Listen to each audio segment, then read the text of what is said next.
180-162, 180-163, 180-164, and resolution number 180-185. Mr. Stitt, would you please read the titles of the bills and resolution? Bill number 180-162, an ordinance to adopt a capital program for the 6 fiscal years 2019 through 2024 inclusive. Bill number 180-163, an ordinance to adopt a fiscal 2019 capital budget. Bill number 180-164, an ordinance adopting the operating budget for fiscal year 2019. Resolution number 180-185, resolution providing for the approval by the Council of the City of Philadelphia a revised 5-year financial plan for the City of Philadelphia covering fiscal years 2019 through 2023 and incorporating proposed changes with respect to fiscal year 2018, which is to be submitted by the Mayor to the Pennsylvania Intergovernmental Cooperation Authority, the authority pursuant to the Intergovernmental Cooperation Agreement authorized by an ordinance of this Council approved by the Mayor on January 3, 1992, Bill number 1563-A, by and between the City and the authority. Thank you, Mr. Stitt. Today we continue the public hearing with the Committee of the Whole to consider the bills read by the clerk that constitute proposed operating and capital spending measures for fiscal 2019, a capital program, and a forward-looking capital plan for fiscal 2019 through fiscal 2024. Today we will hear testimony from the city departments, Mayor's Office, Mayor, Community Schools, Universal Pre-K, and Managing Director's Office. Mr. Stitt, the first person to testify is? Jane Slusser. Thank you.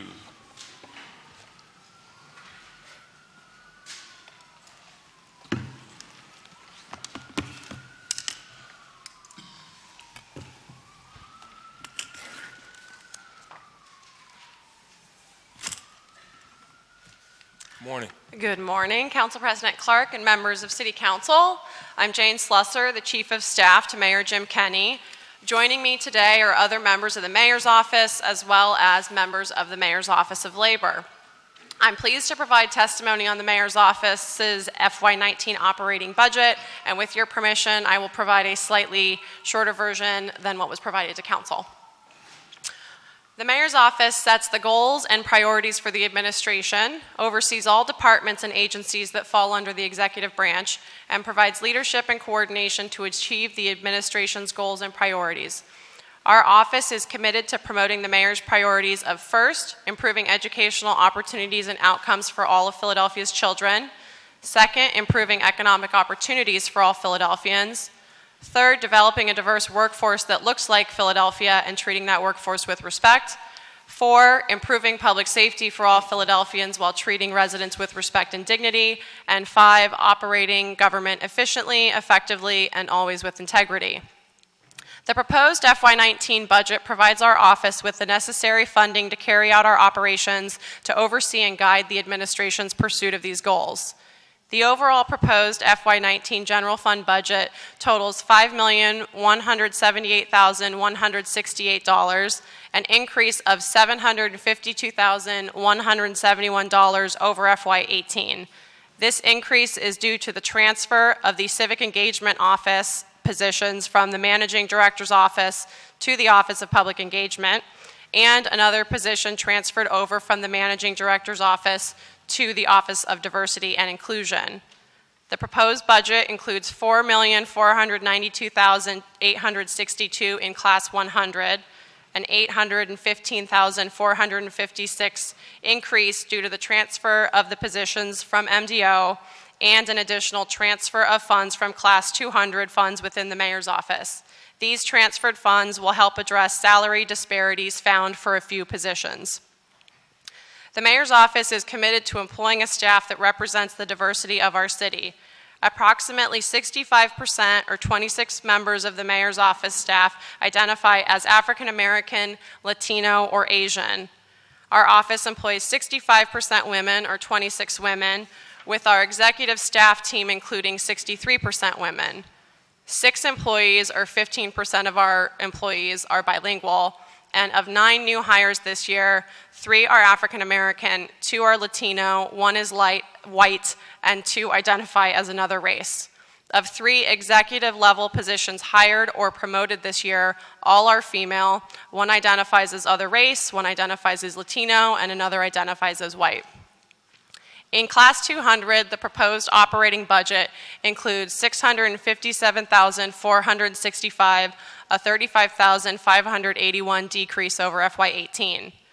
For FY19, the Mayor's Office has a participation goal of 35% for MWDSBE contracts, and our office is currently at 60% year-to-date for participation. In Class 3 and 400, we propose a budget of $22,450, a $27,704 decrease from FY18. In FY19, the Mayor's Office will continue to lead the administration in implementing the Mayor's priorities and will ensure that information is communicated appropriately both externally and internally to key stakeholders. The Mayor's Office will also continue to provide meaningful opportunities for all Philadelphians to interact with the Mayor and his administration. The Office of Policy, Legislation, and Intergovernmental Affairs will continue to partner with City Council to ensure that critical issues are given the necessary attention to pass effective legislation and implement best practices. The office will continue to represent the interests of the people of Philadelphia at state and federal levels.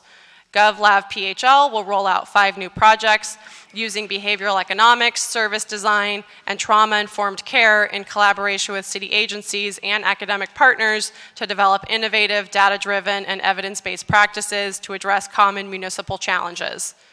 In FY19, the Communications and Digital Office will improve the knowledge and expertise of departmental staff by strengthening communications and digital training, resources, and coordination. The office will work to improve cross-department coordination and collaboration through regular citywide communications meetings and will continue to evaluate departmental communications needs to ensure that departments are appropriately resourced. Finally, the office will continue to standardize and improve the quality of digital content and will ensure that departments are taking full advantage of all avenues for communicating directly with a wider audience of Philadelphians. The Office of Public Engagement will manage the transition of the Office of Civic Engagement and Volunteer Services into the office to strengthen the engagement work of this office, as well as to provide support across all city agencies. The office will also implement a new database to help better track community outreach, and additionally, the office will focus on improving the reporting structure between city leadership and the commissions, providing opportunities for commission members to provide feedback. The office will also promote increased collaboration between commissions on various policy and community issues. The Office of Diversity and Inclusion will work to increase the diversity of the city's workforce by offering training, guidance, and assistance to departments when it comes to hiring and retention of employees. This year, the office will set benchmarks and goals to ensure that the city makes meaningful strides towards achieving the mayor's goal of a workforce that looks like Philadelphia. The office will improve access to and the quality of services and programs for people with disabilities through the work of our new ADA coordinator. This will include launching a comprehensive accessibility study of citywide services. The Office of LGBT Affairs will continue its outward-facing programs to ensure community concerns are front and foremost in informing policy and will work to increase the quality of services the city provides to LGBTQ residents. The Integrity Office will focus on increasing awareness within the city's workforce and the public of the city's policies, procedures, protocols, and executive orders related to integrity, transparency, and accountability. The newly expanded Integrity Officer Program will allow an opportunity to more deeply and firmly entrench a strong culture of ethics and integrity in every department and ensure that employees have the information they need about all ethics rules. This fall, the office will conduct the biannual Employee Ethics Survey to inform the office's approach to improving understanding of policies. I want to thank Council for your time, and I appreciate this opportunity to provide testimony. I'm happy to answer any questions. Thank you. Thank you for your testimony. Just got a couple of questions. In your testimony, you highlight participation and pay for your staff. And last year was a highlight in median average pay of minorities and women are lower for full-time exempt executive staffs. Can you talk to me about what, if anything, has been done to correct that? Yep. So there's really 3 ways that we look at to address these issues. One is obviously any opportunity for a new hire. We want to be a diverse employee. any opportunity for a promotion. We also want to make that happen. We have it's sort of limited by new opportunities that are funded and any changeover that happens with our staff. Aside from that, we've also been looking at salaries that were set, some of which were set sort of by the rate of the salary level of some of those positions when we came into the administration, which was sort of going from what was in the last administration's budget.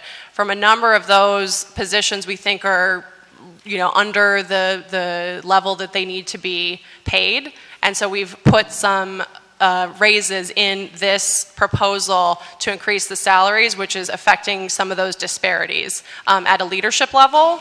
And then separately, we've also conducted a disparity study to figure out salary bands for executive assistants, different types of assistant level positions, and that's some raises that are included here as well that should help address that in this forthcoming budget. Okay. We generally are marginally successful in Harrisburg in terms of our lobbying efforts.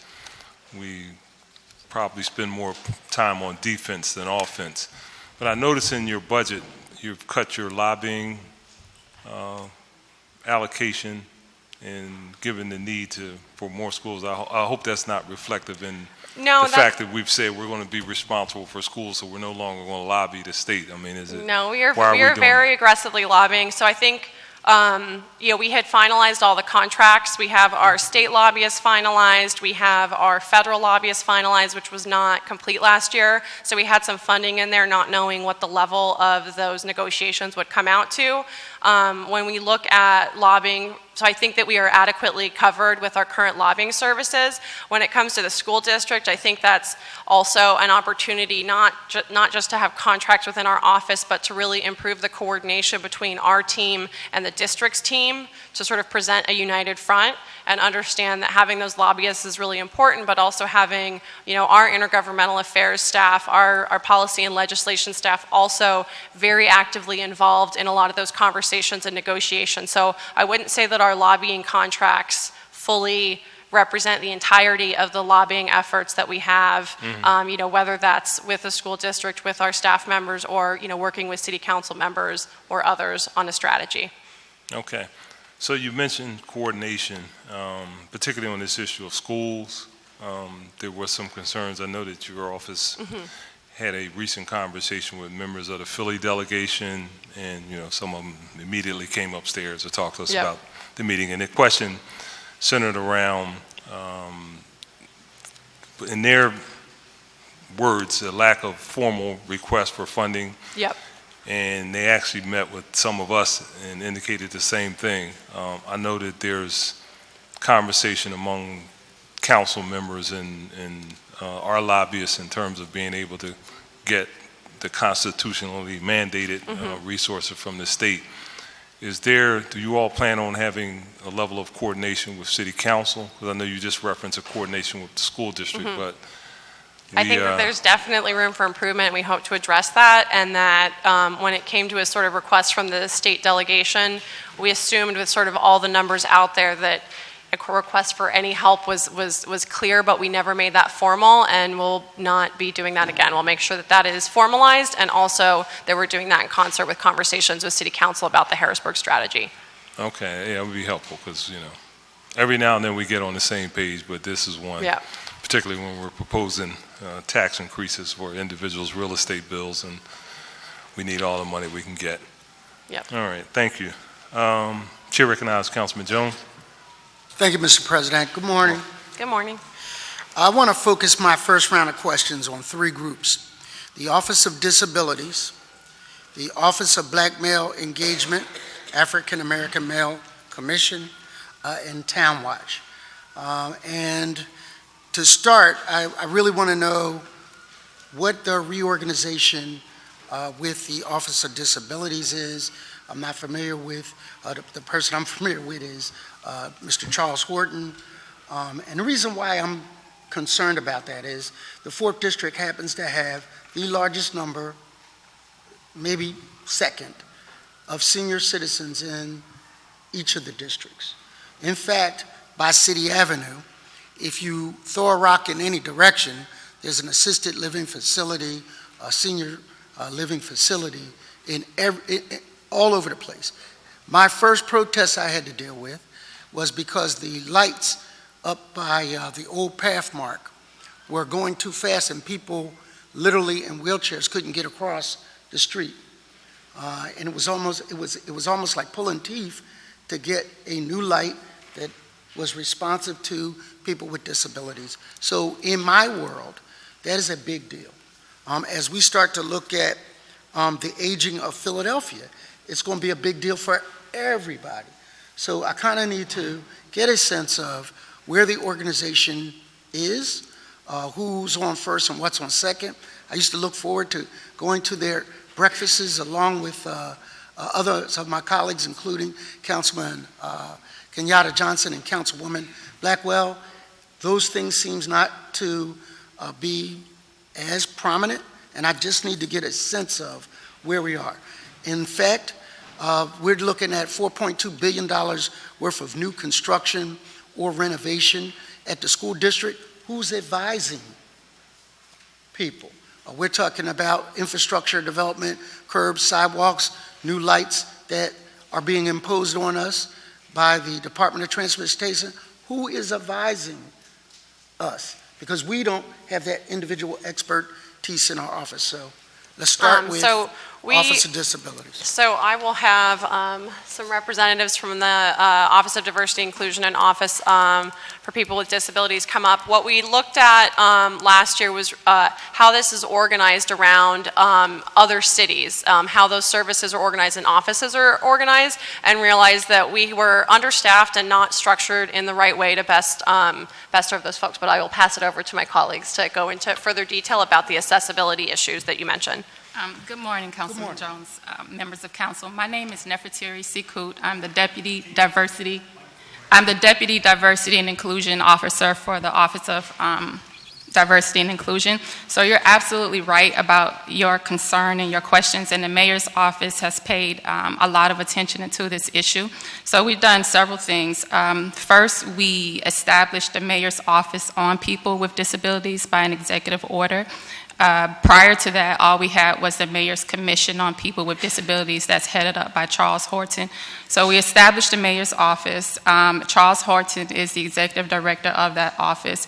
We also created a new position, a Constituent Services Coordinator, that's been filled by Claudia Tasco. So he has direct support now in connecting residents to city services. Another thing that we did is we hired a standalone ADA Title II coordinator, who is Daniel Lopez. He is here. He filled the position about 3 months ago. He's from El Paso, Texas. So just to kind of give you a little bit of education, as you know, Charles was the person that was handling the accessibility, compliance, and all of the issues under the ADA. To invest more resources into the service delivery around people with disabilities, we established the position of an ADA coordinator and carved off the accessibility compliance responsibilities from Charles and transferred them to Daniel Lopez, who is the ADA coordinator. So that person is the key person who is responsible for the city's or coordinating the city's compliance around the American with Disabilities Act. So, for example, SEPTA is recommending extended trolleys, the 15 trolley, which cuts through all of our districts. They're talking about taking out certain stops because the trolleys are longer. What is the Office of Disabilities position on that? I'm not sure if we have a... Mr. Horton, you should start moving your way around here, sir, because I'll keep talking until you get here. Yeah. Can I also just give you one other piece of information? We're entering a contract right now as we speak with Milligan and Company, and we're doing a 3-year evaluation of all of the city's policies and programs for people with disabilities to evaluate them to make sure that they comply with the American with Disabilities Act. So that contract is going to be in place in about a month. Okay. Where is our official position on removing the stops and why? Well, you know, Say your name. my name is Charles Horton. I am the Executive Director for the Mayor's Commission on People with Disabilities. We are working directly with SEPTA to talk about some of those major issues and the way it needs to be addressed for the community based on the different stops. So we've been my office has been asked to be a part of some of that, some of that dialogue. What is your role? My role is, while we participate in those meetings as well with Charles, my name is Daniel Lopez, ADA Coordinator, City of Philadelphia.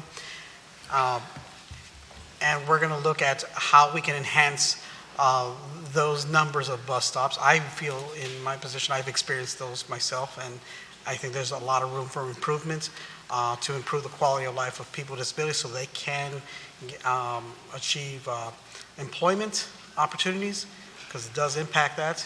And so as something new comes online, they're required to enhance accessibility. So with the limited authority that I'm provided, I will assert a greater level of compliance. So welcome to Philadelphia. Let me say this to you. Without your advice, council people tend to do what they think, and that isn't always at your best. We need to coordinate with you. Definitely. And the reason is, they're talking about longer distances for seniors to get to a stop. And if you have a walker or a cane or whatever, it takes you, instead of every stop, every third or fourth stop. So that's the kind of information based on disabilities I need from you. Yes. My staff is not qualified to say that. So I don't know how the coordination is. I know who I call. And if you're involved in that, I want the rationale as to why I should support something or not support it. And that's key to me. We have a situation where we're going to be doing major construction in some of these schools, renovating these schools. I mean, we need some guidance on that. And your role is so important for one, accessibility of our seniors and people with disabilities. But number two, I don't want to be sued. How many lawsuits have we settled last year because of ADA rules? I'm aware of the fact that Philadelphia has faced How many? some How much? litigations, quite a few, I'm sure. Quite a few is not quantitative. How many? How much? I'm not aware of how many exactly. I'm in the process of gathering that information. If Charles may have more information to that. We can probably provide that information for you at a later date to let you know Yes, what, those are the what's, things we- Yes, what- there what's going are, on. excuse me, there are various, my responsibilities are going to be to ensure compliance with ADA. I am a licensed inspector. I've done several assessments of facilities of different types, especially school districts. In addition, I've served as an ADA coordinator for the city of El Paso and Brownsville, and so this is something that's going to be helpful for me. We're getting ready to do $300 million worth of renovation to rec centers and Yes. libraries. I had to build a ramp in my Kendrick Rec Center because people with disabilities couldn't get there.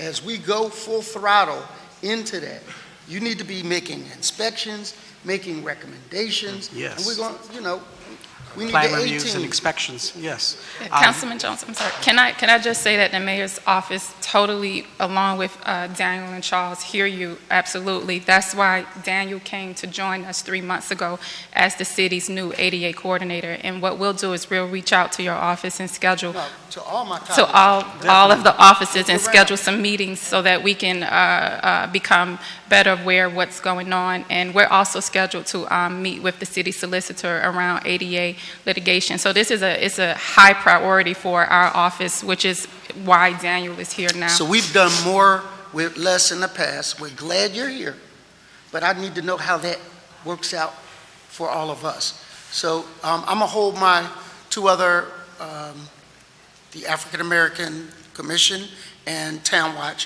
for my next round. Thank you very much. Thank you. Thank you, Councilman. Chair recognizes Councilman Don.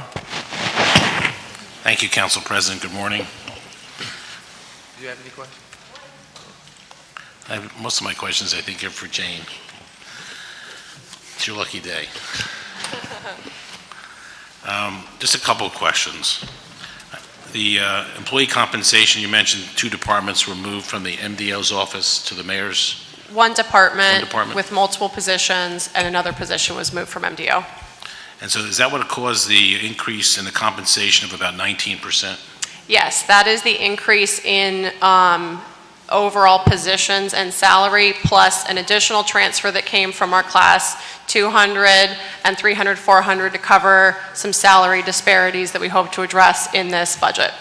And would that But mean... all came either from internal money transfers or positions transferring over from MDO, so there's no new positions. Does that mean that we're going to see a reduction in the managing director's budget of that? Yes, that was included as a transfer out of their budget. And then the other question, I have a couple of questions, but around the funding for the schools that, the administration is requesting, what is the number at this point? Because I've heard different numbers of the amount of money we need over the next 5 or 6 years. What is the actual number that we're looking to raise over the next 5 years? I think based on the new projections that we got from the school district yesterday or Monday, it's $966 billion at the end of over the 5 years. 966? Yeah, 966. Okay. And then the other question I have is that I hear this from a lot of residents.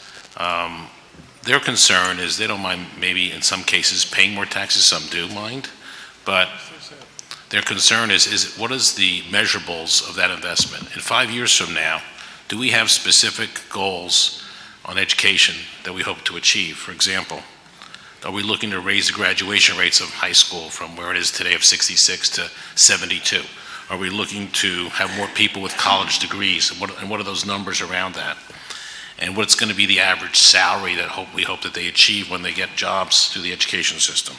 And one of my pet peeves, of course, is are we going to institute teaching personal financial literacy K through 12? Because the biggest issue, I've come to this conclusion in the city, there's 2 or 3, but this is one of the big ones, is how do we take 100,000 people in this city out of poverty? We have 400,000, of which 181,000 are deep poverty, less than 1,000 a month. And education clearly is the answer. I think we're all in favor. But the worst thing in the world is that we make this investment and we don't really move the needle. So what I'd like to see is measurable, specific goals if we make this investment as to what we can commit to.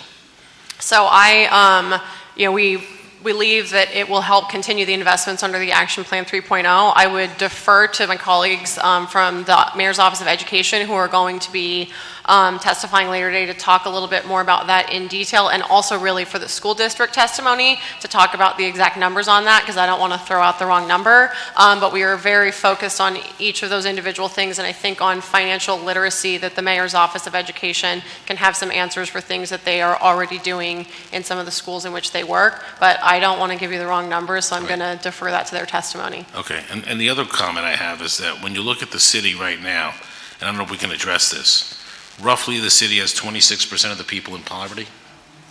Roughly, the numbers range from 32 to 33% of the people in the city don't pay real estate taxes, institutions, nonprofits, hospitals, etc.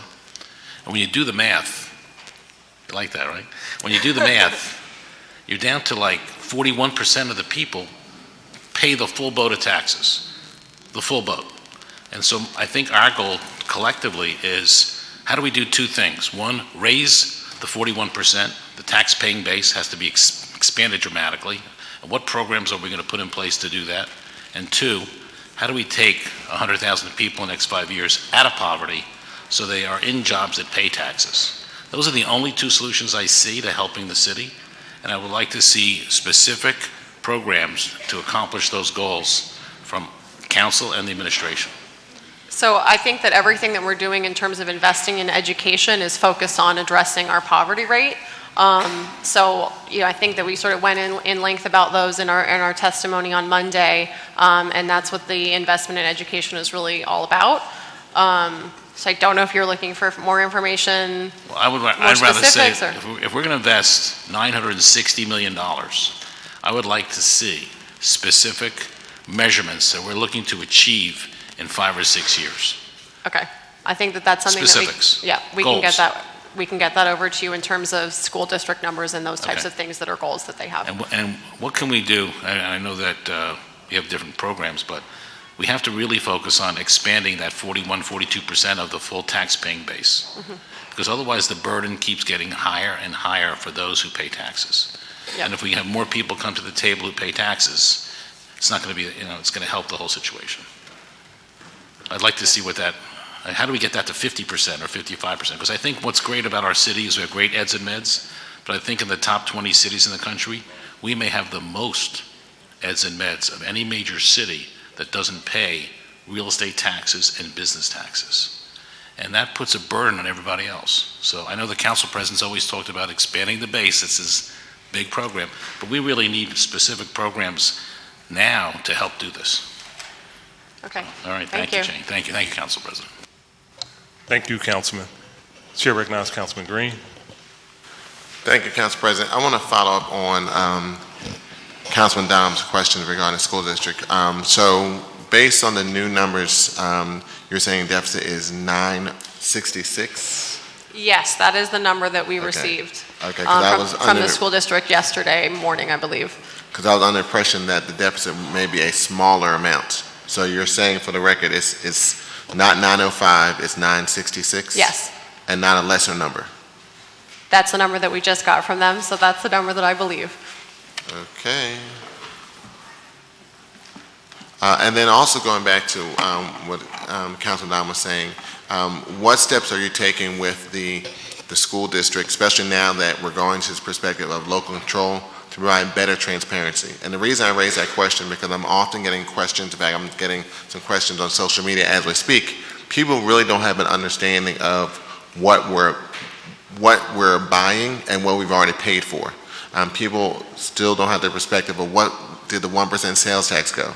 What did the liquor by the drink tax go for? People also asking questions about the soda tax, saying the soda tax is not being used for pre-K, but being used for the school district. So what steps are you taking now that we're moving to this concept of local control to have the school district do a better job of providing information to the residents of the city of Philadelphia of where the money goes, specifically in reference to how many students we need to have in the school district to break even, and those type of questions, because people view the school district, unfortunately, as a black hole where money goes into, and they don't know what they're getting for what they pay for. Yeah, so I think, a lot of our focus in reviewing the folks that the nominating panel has recommended to us as a potential Board of Education appointees, we've been spending time speaking with all of those folks and interviewing them to sort of understand how they see things as well. And I think that most of the folks that we have interviewed that that I've personally been involved in, those are all very committed to that. And I think that it's something that, in addition to direction from the city, direction from city council, it's going to matter a lot that those Board of Education members are, pushing that down through the organization, because I think it's a sort of high-level policy decision that needs to be driven down, and that the appointees that we have for the new Board of Education will be very committed to that and sort of help us move that along further than we have already. Okay, that's good you're having that type of conversation with potential members of the school board. But what conversations are occurring at the executive level between the administration and Dr. Height to send a message to the constituents, taxpayers of the city, why we need or why you're proposing a real estate tax increase, because people don't have an understanding of where taxes have gone, and let people know why there is a deficit. There needs to be a singular message that says the reason the mayor made a statement last fall, we're going to move toward local control, made the budget address, and now we need to fill a deficit. People do not understand why we have a based on what you're saying, a $966 million deficit by FY23. People don't even understand there is a deficit. Because there has not been a consistent message coming out, especially from the school district, about why we're in this position. So is that something that's going to occur during this budget process? Yes, and so we've been having conversations with that, sort of expressing similar concerns about being able to better communicate that and to being able to communicate it with a unified message. We have regular meetings with senior leadership over there, and also have communication staff working on that, and hope to be able to improve that over the course of this budget process and then moving forward. Right, it's more incumbent, I would say, on the school district to do that type of thing, because people don't understand. I mean, it's, even at this point, when we're trying to get information, I just asked questions the other day about what's the break-even number for the school district, how many students you need to have in the school in order to not have deficit. I've been waiting on that question for years, and I've been on, 2 different school board organizations where we knew in every board meeting we need to have X number of students in the school at any time in order to break even. I understand the school district is different than smaller organizations. However, you still have a certain break-even number, and is in a historical issue with the school district. Even before Dr. Height, I'm giving a consistent message to people in the city of Philadelphia. There's one message to Harrisburg, there's a different message to the executive branch versus the legislative branch in the city, a different message to parents and caregivers, and a message to others that don't have children in the school district. And so there's all these different messages, and people don't have a real understanding of what improvements, and there have been improvements in the schools. I've seen it from my own experience, having a child in the school district, and haven't been around the school district for almost my whole life, having a mother who taught in the school district. But that message is not getting through, and my concern is you're asking for a tax increase and people don't know what they're paying for. All right, well, we will certainly be working on that throughout the rest of the budget process. And I don't think I'm not going to say the administration doesn't have the sense of urgency. I don't think the school district has a sense of urgency, because we in this body know the amount of times that we have increased, even for my tenure, taxes to help fill holes in the school district because of lack of funding coming from Harrisburg, because they have not provided funding that is required. But I don't really get the sense the school district has a sense of the urgency of delivering that message in a very succinct, crystal clear way, because people really have concerns about another tax increase. And I don't think they get the urgency of delivering that message. They, I guess, think that, they just passed a new budget to the SRC, council once again come up with the money, the administration bails out. But there's a real concern, and I'm hearing this from a lot of different sources, about increasing this tax. And I don't get the sense of urgency. And that's at the district's peril, I'll just say that. Yes. And I don't know we will communicate that message very clearly to them. How else I can communicate it, I've stated in the past but that's a real concern, and I don't think they really get that perspective. And this is not the first time that the school district, even before Dr. Height's tenure, would say one thing out here publicly in public testimony, but a different thing in council president's office, during Mrs. Verner's tenure, where they wouldn't say that they needed the money when they really needed the money. And basically, members of this body said, if you don't publicly testify why you have a need for money, people are not going to pass it if you don't ask for it. And if you're not communicating that to the citizens of Philadelphia about the improvements we've made with the limited amount of resources we've had and why we have this funding deficit, there is not going to be a reason why people want to step up. I agree, and I will certainly be passing that message along to them. So, did my bell ring? Oh, okay, good. 2 more minutes? What is it, a longer clock? So let me shut up. Let me ask some other questions. Going back to... Make the bell ring. Huh? Make the bell ring, Bob. No. And strike that from my time. Following up on the questions that Councilman Jones raised, and I've had a very strong concern about the funding for the Mayor's Office on Disabilities. We've had hearings on this issue. We've talked about this in previous budget hearings. Normally, I would have had a chance to go through the budget book 1 in detail. We got the budget detail by way of email, and I know we're trying to do things in an electronic way, but that's not really an efficient way of having us to evaluate the city budget. Hopefully we'll be getting our budget binder soon. But what is the current funding level for the Mayor's Office of Disabilities? I have the full funding for the whole Office of Diversity and Inclusion, but I don't have the number broken out at this point for disabilities, but we can probably get you that by the end of the day. Okay. Or I can do math really fast right now. Well, no, that will cut into my time.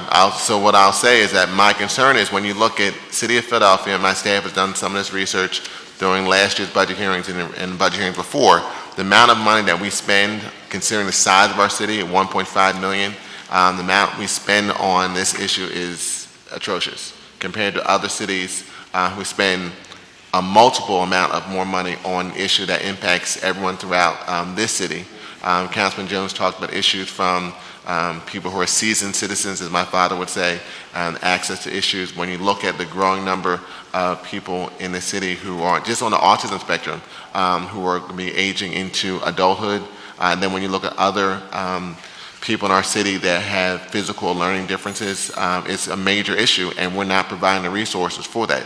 I have a similar question for the Mayor's Office of LGBTQ Affairs, and I'll get to that in my next round because I see the bell has rung. And while I don't have the exact numbers, and I will get those later today, I can at least say for both offices, for disabilities, I believe we've at least tripled the budget since 2016, and for LGBT affairs, it's probably increased by 50%. Yeah, but those are percentages, but I need to see the numbers. Yeah, I will have those Because, numbers you know, later if today. you take 2 and make it 4, that's a significant increase, but it's still 4. Yes, I think that we know that we still have more to do. Okay. Thank you, Council President. Thank you, Councilman. Chair recognizes Councilwoman Blackwell. Thank you, Mr. President. Welcome. I want to say that we still need more information and a focus on those who come from other places, ELL programs and such. And we need to know, instead of them just being put in one block, that they're all African Americans when they aren't. And the pressure will be on us, has been said by everybody, more and more as we revert back to local control.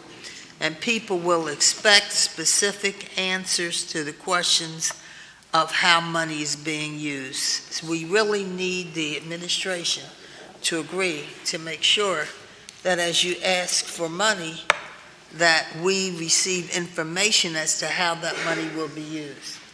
So we want to make sure that's really, really clear. And in specific programs, we know that community schools and other programs, we need that. But overall, when it comes to money being used and how it's being used, we need to definitely know what's happening. And we also need to make sure that the public knows about inclusion. I was part of a meeting last Friday night that talked about neighborhoods and that talked about gentrification, and it's a big deal in our world now. There will be regular meetings about gentrification now. People need to know about inclusion. They need to know about gentrification, and we have got to show where we have inclusion in hiring and programs, and how children are involved in programs that help them to become what they need to, and certainly in that all of them are included. So we're asking you to put specific information for all of this so that we may receive it and so that the public may receive it as well. We will make sure that we do that for you. Thank you. Thank you, Mr. President. Thank you, Councilwoman. Chair recognizes Councilwoman Keona Sanchez. Thank you. Good morning. I want to ask Anna Adams to also join you. When we talked about performance-based budgeting, it was based on the notion that we were really going to be able, following up on what Councilman Dom says, articulate some aspirational goals, some objectives, and that we were going to be able to show the savings or the reinvestments of those savings. In these performance measures that have been, at least in these parts for the budget stuff that we've received, I wanted to know what the thought was. I'll give you an example. For the mayor, for the chief of staff, and the executive office, your performance measure is to ensure cabinet members and leadership work to inform goal setting, improve interdepartmental leadership meetings, and continue to provide meaningful opportunities for Philadelphians. Your measurement is average response time to scheduling request. That's not what I was expecting when we talked about performance-based budgeting. So I think one of our challenges in developing the performance-based or the performance measures for this office was really figuring out things that are really measurable. In this instance, one of the easiest ways for us to measure that's really related to the third goal on that in that section, which is providing opportunities for Philadelphians to interact with the mayor, is just making sure that we are being as responsive as possible to our constituents. We had previously had, other goals related to other measures related to the first two that we felt were just not really accurate representations of our achievement of those goals, whether it was, number of meetings with different members, percentage of information disseminated within a certain time period to different members of the administration didn't really seem to quite articulate what that was. And so we wanted to go with the best sort of representation that we felt was measurable. Yeah, but I think to both Councilman Dom's point, to Councilwoman Blackwell's point, and then to Councilman Green's point, this is where we expected the mayor's performance goal standards to set the tone for the rest of the city. And that is where you articulate, we're going to decrease poverty. We're going to reinvest a certain percentage of the overall budget back to neighborhoods, to areas in need. And then you measure that by the investments that the departments make. I like this to be compared to other cities, but this doesn't give you that feel of we recognize our poverty rate, we recognize our crime rate, we recognize, and we're going to move in that direction. I mean, when I looked at the managing director's one, one of the things that I like that he included in his is like, we're going to have 50% of our contracts conformed on time or within 45 days or whatever. Yep. That's a business practice. It doesn't say how much that saves us, but at least it's getting us somewhere. I think my expectation was in this mayor's presentation that I would get those goals and it'd say, we're going to reinvest 10% of whatever discretionary funding, reinvest into neighborhoods. And this is how we're going to get it, and then it's reflected on the different departments. I think this is woefully lacking. It was not what we were sold when we were talking about performance-based budgeting.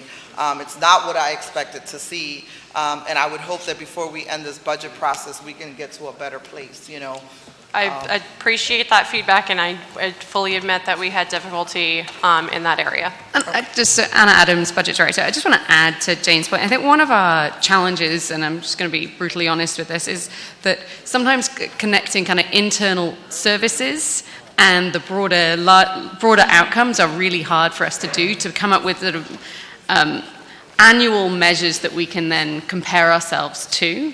I think overall, kind of citywide, clearly we want to do anything we can to reduce the poverty rate, and then being able to tie specific initiatives to what is meaningfully going to reduce the poverty rate is really hard, and we haven't found any other city that's been able to do that either.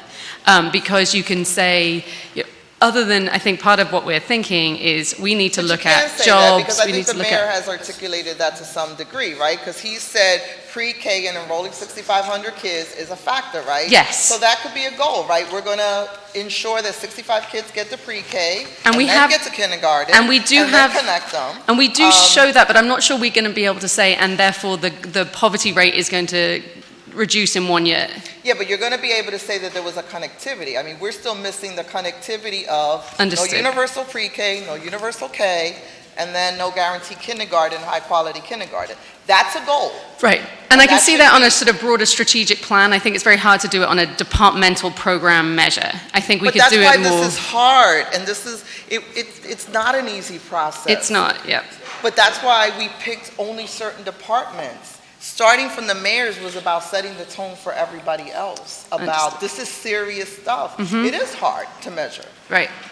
Right, but that goes to how we articulate back to our constituents that tax increase after tax increase is based on evidence-based, some performance measures, and some financial outcomes that allow us to reinvest.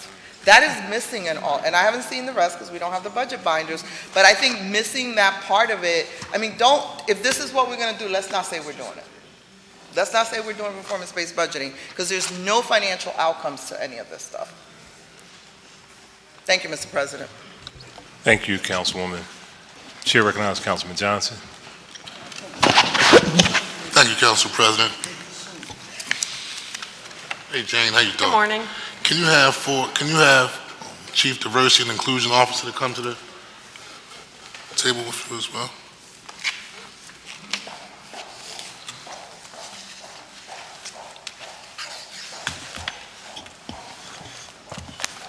Good morning, Mr. Atkinson. Morning. Good morning. Can you just give us an overview?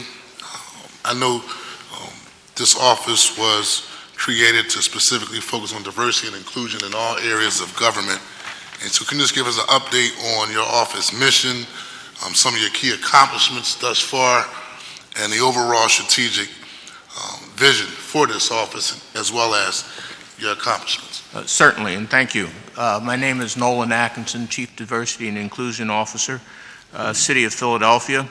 The first accomplishment that we've done is we've published 2 workforce diversity profile reports, which are available to the public and give transparent information as to the metrics of our entire workforce. We also focus on areas of concern, which include the issue of pay disparity, which is one, the issue of what we're doing to improve diverse hiring throughout the workforce, which is another, and the issue of building inclusion throughout city government workforce, which we've done through a number of trainings.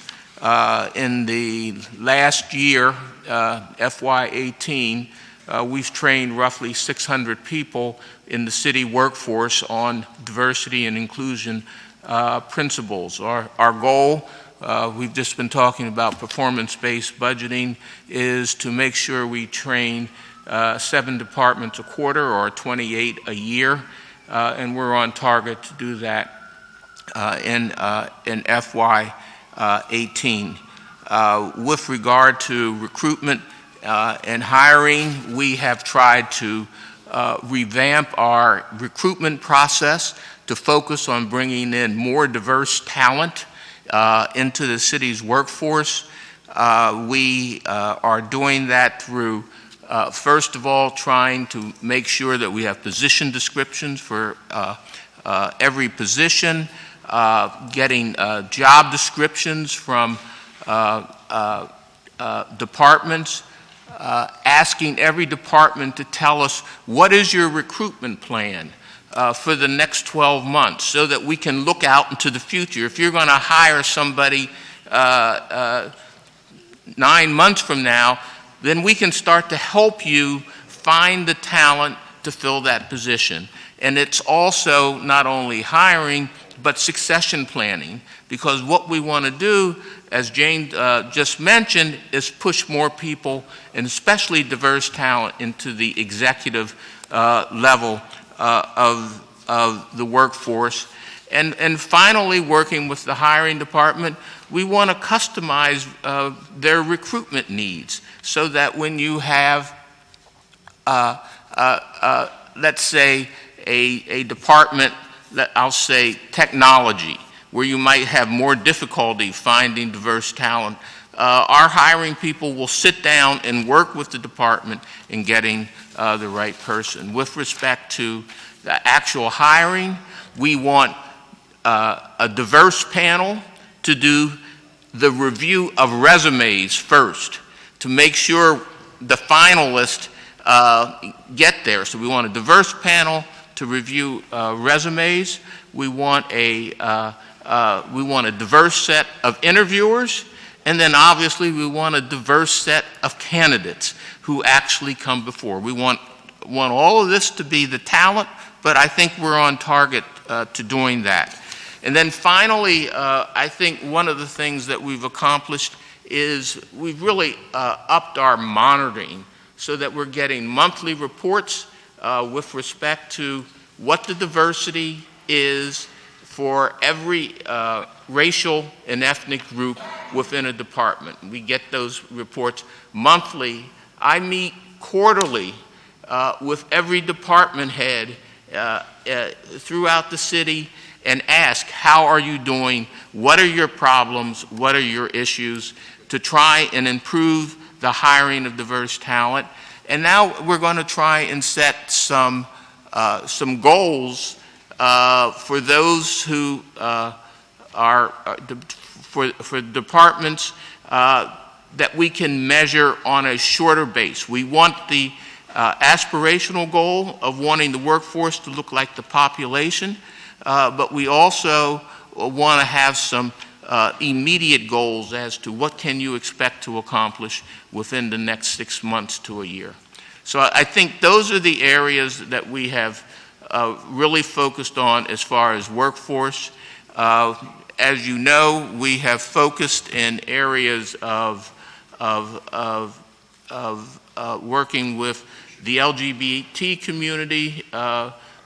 We recruited Amber Heights to be the director of that office, and I think the office is performing well. And we also have upgraded, as has been mentioned, so I won't repeat it, the Office of Disability. Thank you, Councilman. Chair recognizes Councilman Greenlee. Thank you, Mr. President. Ms. Slesser, I just have one question, actually on an answer you gave Councilman Green a little bit ago.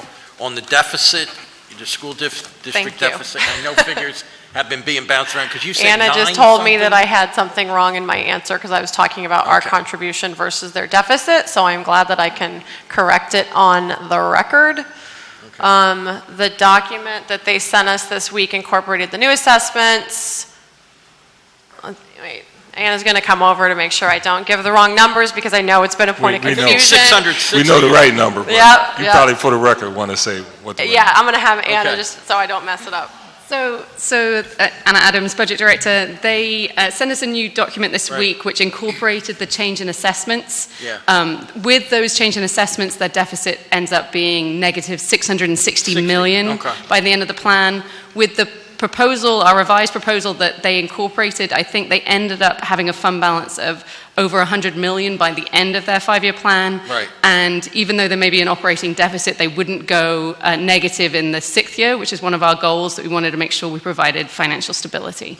Okay, but the figure, so the answer to Councilman Green's question really should have been at this point 660. Yes, 660 with the new assessments because they thinking of our contribution. We also hadn't calculated for them a change that would come with the use and occupancy tax. So yes, that 660 is the number to use. Yeah, 300 million is a little bit of difference. Yes, it is. Sorry about that. All right, no problem. Thank you. Thank you, Mr. President. Thank you, Councilman. Thank you for getting that cleared up. Real quick, can you outline the city's fund balance over that time period versus the school district's fund balance? Based on the new proposal? We are adjusting we will be adjusting our fund balances related to the property tax assessments, and we're working on that now. Part of it is we're having to calculate the cost of the increased homestead, and to make sure that we're incorporating that in our fund balance. So we will get something over to you early next week before the finance hearing. Right. And I ask that because, while we all support the school district, we want to make sure the school district's fiscally sound. Yes. We do work for the city of Philadelphia. Understood. We have to make sure that our budget, and I'm concerned that there could potentially be a situation where we're increasing revenue for the school district and they end up with a more healthy fund balance than the city of Philadelphia. And we still have 2 contracts to conclude, whereas they have concluded all of their school district contracts. So all due respect to the school district, our primary responsibility is to the city of Philadelphia and the city's citizens that we have to provide services. Yes, and we will get that to you either at the end of this week or on Monday. So they'll have it for the finance hearing. Thank you. Chair recognizes Councilman O. Thank you very much, Council President. Good morning. Good morning. So I don't want to add stress to your day, so I'll say, listen, I understand you're not necessarily going to answer these questions. So I raise them, but I would like any kind of input you could give me. So I have 3 concerns to take note of, and I will ask the appropriate persons when they come to testify. The first is about the school funding request.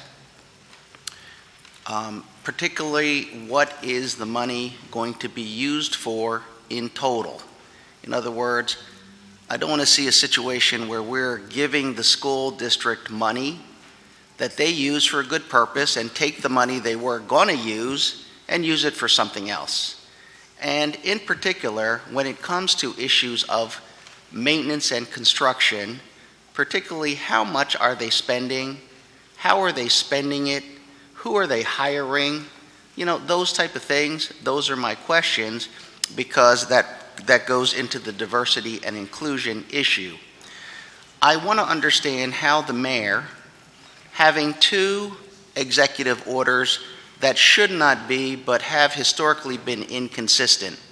One executive order stating that we should include skilled workers who are African American, Latino, Asian, women, persons with disabilities, other folks, that if they are skilled and competent workers, they should not be excluded.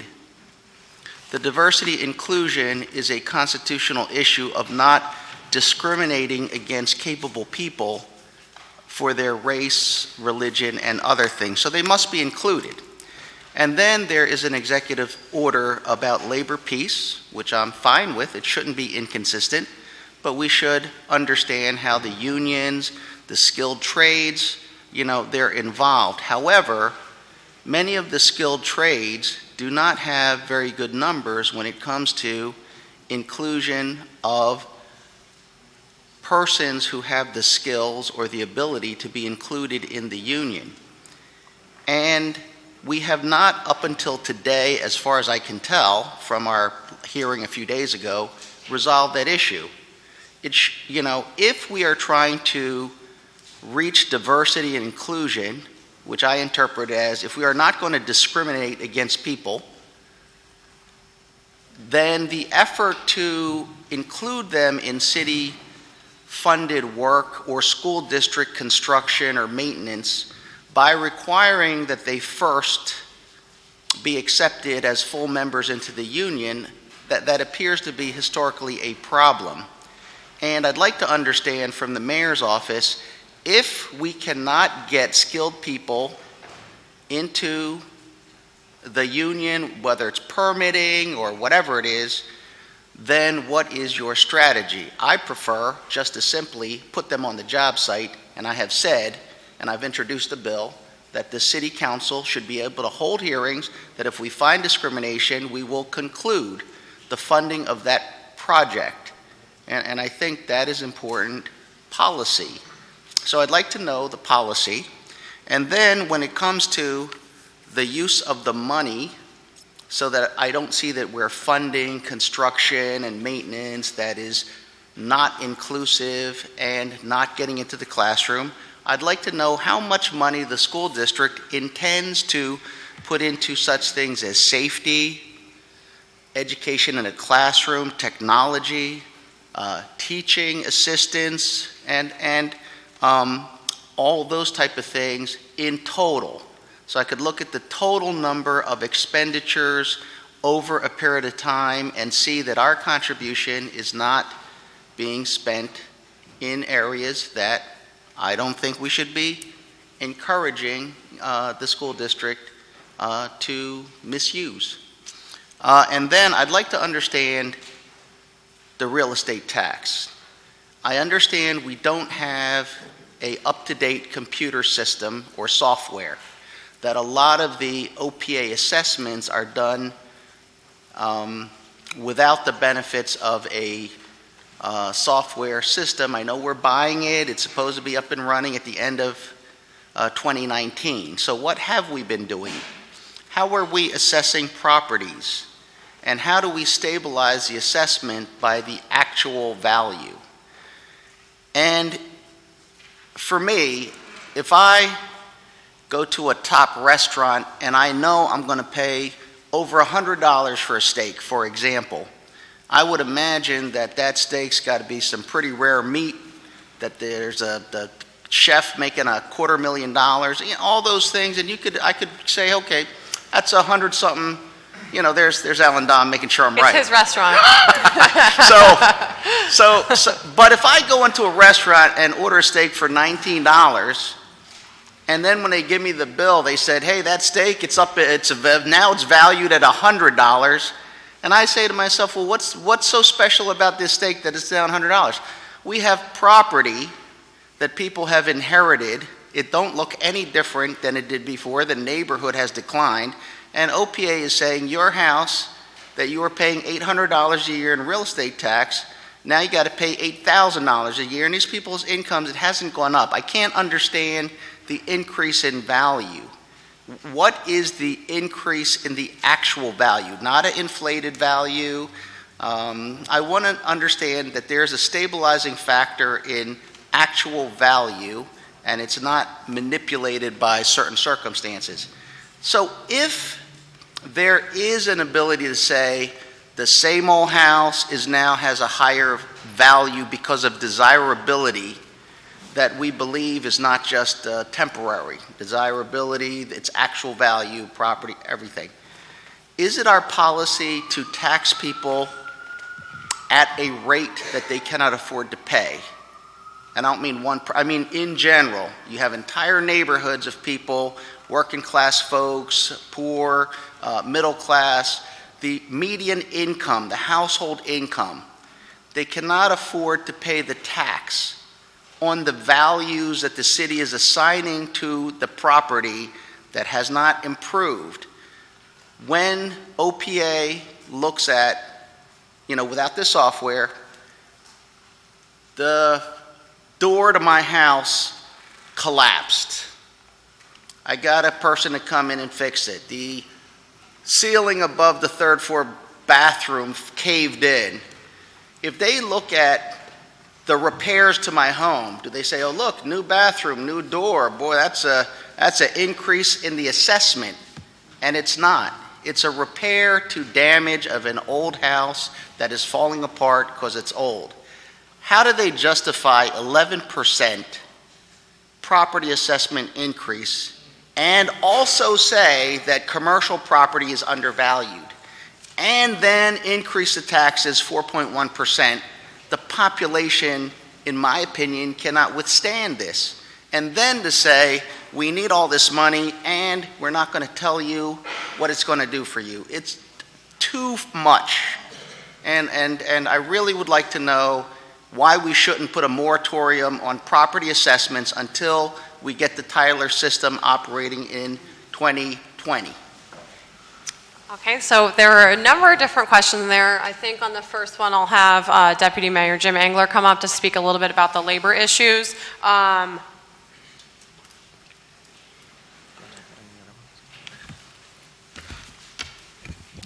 Jim Engler, Deputy Mayor for Policy and Legislation. Specifically to your question on labor, so our focus right now has been on city projects, specifically on the rebuild project generally.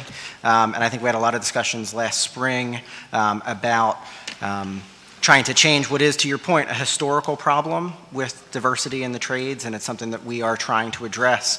To Councilwoman Blackwell's point, with the Pen Assist program, which was really a first of its kind for taking CTE students and matching them up with the trades to work on a specific project and providing direct pathways into the trade is something that we're trying to model with Rebuild, and something that we think can be a model for both private development and public development going forward.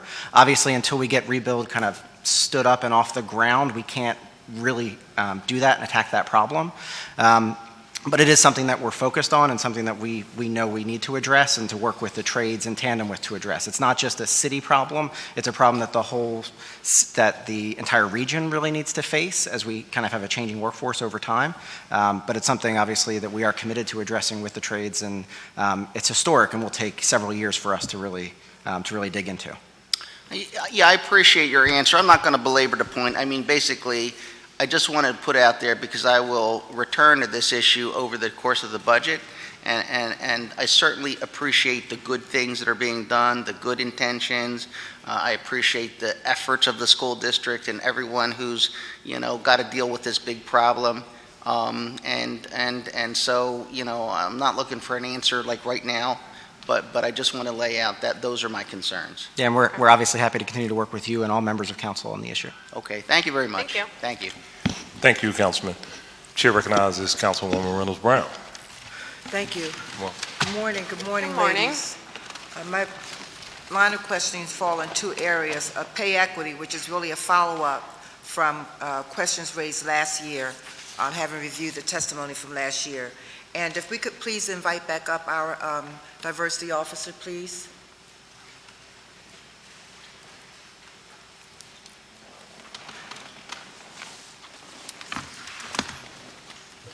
I would like to follow up on the important questions raised by Councilman Johnson.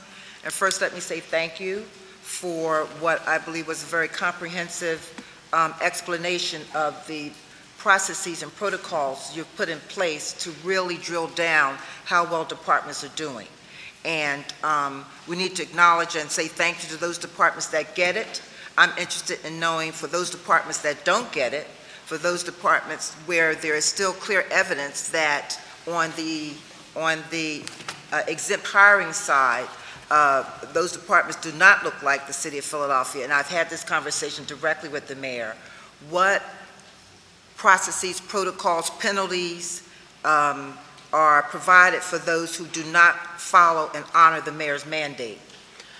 So I'll start off and then I'll let Nolan take over, since it's something that both of us are pretty involved with in terms of the conversations with departments and the conversations with the mayor and cabinet members about numbers within all of those departments. So over the last year, we Nolan has talked a little bit about the annual workforce profile report, which helps us sort of see things as a snapshot in time every year, but that's not really helpful when these are hiring decisions that are happening on a monthly basis. So we put in a process to start releasing a monthly report of how departments are doing in terms of their hiring numbers, attrition numbers, what their overall staff looks like, and then what their staff making over 90K looks like in case there are changes there, so that you're also sort of monitoring whether promotional opportunities are being taken advantage of. I will be very brutally honest that in the first probably 6 to 9 months, and still to this point in time, one of the difficult things for us has to do with our HR back-end systems where that data is stored, where a person will show up in my department who really works in another department, and so people will say these aren't really the right numbers reflective of what we know our hiring practices have been over this point in time. And so there's been a lot of troubleshooting just to get to a point where the report every month is actually accurate, which has been, challenging for some departments and challenging for Nolan, myself, and the mayor, who are holding those departments accountable, because you come in ready to, guns blazing, ready to really give somebody the heat, and then you realize that the numbers are incorrect. So that has been a challenge. At this point, I think we're in a much better place with that and are able to hold folks accountable, and have seen, really great changes in some departments that have really done a lot and been incredibly intentional about that. I would say that there are other departments that have just sort of, I wouldn't say gone back in the wrong direction, but failed to turn around in the right direction with enough movement. And so we are, working with them and sort of working at how do we get more involved with those departments to have more checks on that process to make sure that that's really getting drilled down to everybody. And I would, you're being quite diplomatic. I would simply say that I know for a fact that in the last 6 months, there have been department heads that have made new hires on the tax exempt, on the exempt employee side, and have not made an effort to honor the man's mandate. So in instances, so what happens in a circumstance like that? I need to hear from the Chief Diversity Officer. Well, certainly, I think that presents a problem for us, because we are certainly committed to having a diverse workforce, and we're committed to improving where we currently are and get to a better place. I think there is intentional follow-up with those departments that aren't really performing well. As Jane mentioned, we have been frustrated by the inability to get the same data on a month-to-month basis into our system, so that we can really accurately measure whether there has been improvement or not. Some of the departments that aren't doing well could also be in a position where they're not doing any more hiring for a time. So you're frozen. So then you have to start asking questions about promotions. Sure. What are you doing in terms of your succession planning? Sure. It's really almost a different plan for every department, and that's why those meetings are done on an individual basis. But we are really committed. We've had several group meetings as well as individual meetings to bring about this change. Okay.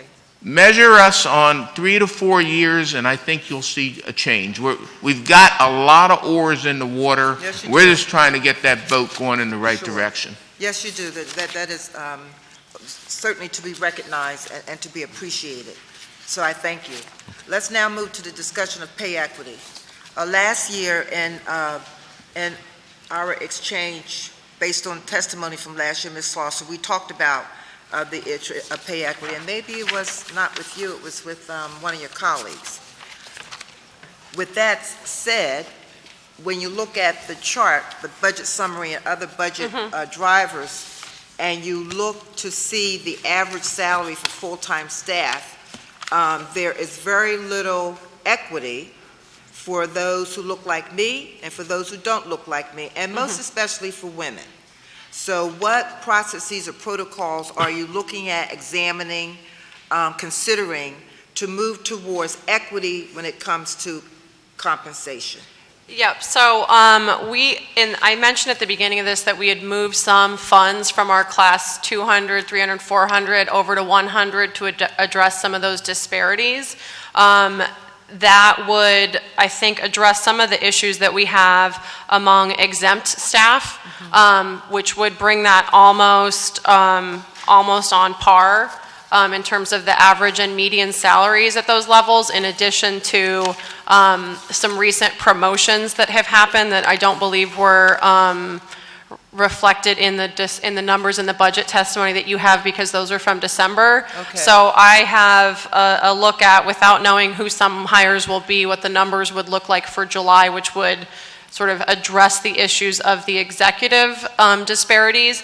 In terms of the overall staff, one of the sort of driving issues there that I'd mentioned before is sort of the mayor's salary in there kind of, throws everything out of whack because it's 70,000 or it's sure. 50, I don't know, it's a good chunk off of what the next person in the office gets paid. So there still remains disparity there because of that issue, but it's significantly cut down. And so I can send that over to you so you can actually look at what that looks like at all the different levels. Again, this is only based on known promotions or salary changes, not on unknown hires or if Okay. people leave or anything like that. Very well. All departments are implementing the new hiring practice across the system? They Across are, government? as far as we know, everywhere that they should be posting those. They should be having a diverse panel of interviewers, Okay. a diverse panel of candidates for the position, a diverse slate reviewing the resumes. That's all in place for all of the exempt hires. Okay. And so given that last year was the launch, if you will, of this unprecedented effort, what grade would you give yourselves 12 months later? I'll let Nolan give us the grade. C plus. C plus. Okay, as an outsider looking in, that's what I would grade too. All right, then, thank you, Mr. President. Thank you, Councilwoman. For you. My budget director had forwarded an email to the mayor's office. Yes, for all the about hiring numbers. all hiring, Yep. all contracts, participation rates, the whole 9 yards. So I'm assuming it's going to be a department by department response, or? We're collating all the information so that you'll see all the information for each department. We just wanted to have them go through and check those numbers sort of in relation to what we just said. Sometimes the information pulled out of HR, out of Oracle, is incorrect or puts people in the wrong department. So I think that we internally are trying to get that next week. We'll have it for the budget process? Yeah, I think we're Starting. internally trying to get it next week just so that we can take a look over it and make sure that people haven't put the wrong numbers in. Okay. All right. Thank you. I had a quick question. Thank you, Ms. Atkins. I had a quick question about the community schools. I just needed a little clarity around I know we're not talking about capital, but it's a little different because the money's being raised in non-traditional funding source.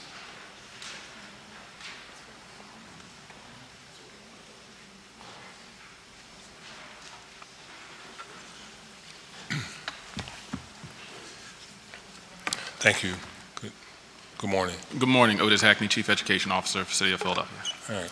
So first I want to thank, the administration and mayor from that early trip that we took early in the administration to Cincinnati and to see the community schools model and to continue work. There's one thing that continues to elude me, so to speak.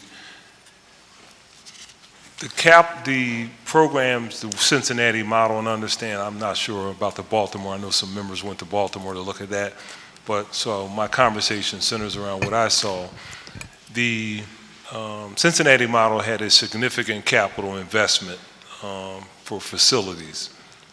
And it was always my understanding that the money that was raised, we were going to be able to invest capital dollars in the school district because it was general fund dollars and we had some flexibility.